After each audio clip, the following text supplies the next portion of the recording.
খাওয়া ভালো মানে ভালো, পুষ্টির গুণ কিরে তোর, কেন মুখ কালো এই সব শুনে? ভিটামিন মিনারেল শর্করা স্নেহ, মাপ মতো আমিষটা খেত যদি কেহ। টেনশন নাই তার স্বাস্থ্যটা নিয়ে,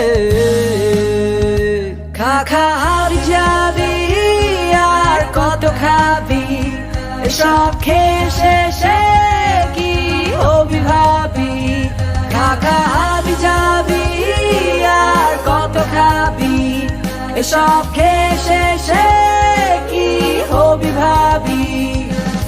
হাবি যাবি হাবি যাবি, কি হবি ভাবি, তুই হাবি যাবি।